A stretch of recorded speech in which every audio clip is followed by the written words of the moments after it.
Assalamualaikum warahmatullahi wabarakatuh. Saya Aiza Hasni dengan NIM 19019000114. Dalam kesempatan ini saya membahas scanning elektron mikroskop atau SEM. Scanning elektron mikroskop atau SEM adalah jenis mikroskop elektron yang menghasilkan gambar sampel dengan memindai permukaan dengan sinar elektron yang terfokus dengan pembesaran hingga skala tertentu. Elektron berinteraksi dengan atom dalam sampel, menghasilkan berbagai sinyal yang berisi informasi tentang topografi permukaan dan komposisi sampel. Jenis sampel yang dapat dianalisa. 1. Sampel padat. Logam, bubuk kimia, kristal, polimer, plastik, keramik, fosil, butiran, karbon, campuran partikel logam.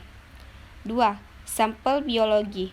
Sel darah, produk bakteri, fungal, genggang, benalu dan cacing, jaringan binatang, manusia dan tumbuhan. 3. Sampel padatan biologi. Profesi dokter, tulang, fosil dan sampel agronologi. Fungsi SEM. Adapun fungsi utama dari SEM antara lain dapat digunakan untuk mengetahui informasi-informasi mengenai topografi, yaitu ciri-ciri permukaan dan teksturnya. Morfologi, yaitu bentuk dan ukuran dari partikel penyusun objek. Komposisi, yaitu data semi kualitatif unsur dan senyawa yang terkandung di dalam objek. Kegunaan SEM. SEM peralatan untuk menguji atau melihat struktur morfologi permukaan dan sampel dengan pembesaran sampai dengan 1 juta kali. Dengan penggunaan detektor, peralatan ini memiliki 2 modus operasional. Low vacuum untuk sampel non-konduktif dan high vacuum untuk sampel konduktif. Alat ini dilengkapi dengan EDAX, yaitu alat yang dapat digunakan untuk menguji kandungan unsur pada bahan yang dilihat struktur permukaannya. Ini contoh hasil ujinya. Contoh gambar. Prinsip kerja SEM. Elektron gun menghasilkan elektron beam dari filamen. Pada umumnya elektron gun yang digunakan adalah tungsten. High pinggundagen filamen berupa lilitan tungsten yang berfungsi sebagai katoda. Tegangan yang diberikan kepada lilitan mengakibatkan terjadinya pemasanan. Anoda kemudian akan membentuk gaya yang dapat menarik elektron laju menuju ke kanoda. Lensa magnetik memfokuskan elektron menuju suatu titik pada permukaan sampel. Sinar elektron yang terfokus memindai atau scan keseluruhan sampel dengan diarahkan oleh koin pemindai. Ketika elektron memindai sampel, maka akan terjadinya hamburan elektron, baik SE atau BSE dari permukaan sampel dan akan dideteksi oleh detektor dan munculnya dalam bentuk gambar pada monitor CRT.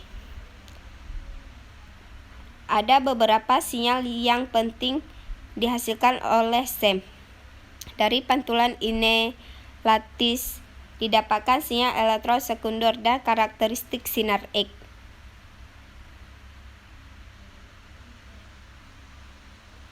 Cara terbentuknya gambar pada SEM berbeda dengan apa yang terjadi pada mikroskop cahaya dan TEM.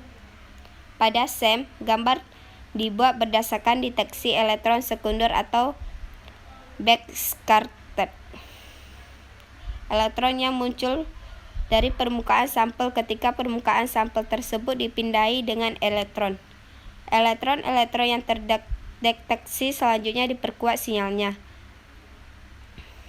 Kemudian besar ditampilkan dalam gradasi gelap terang pada monitor CRT. Di layar CRT inilah gambar struktur objek yang sudah diperbesar dapat dilihat. Pada proses operasinya, SEM tidak memerlukan sampel yang ditipiskan sehingga bisa digunakan untuk melihat objek dari sudut pandang 3 dimensi.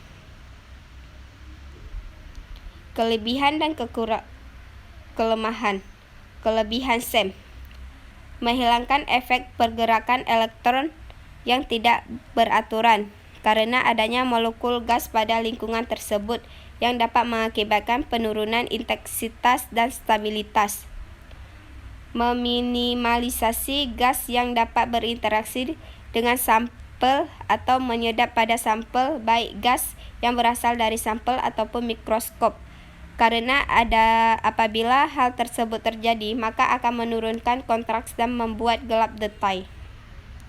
Kelemahan SEM: memerlukan kondisi vakum, hanya menganalisa permukaan, resolusi lebih rendah dari TEM, sampel harus bahan yang konduktif.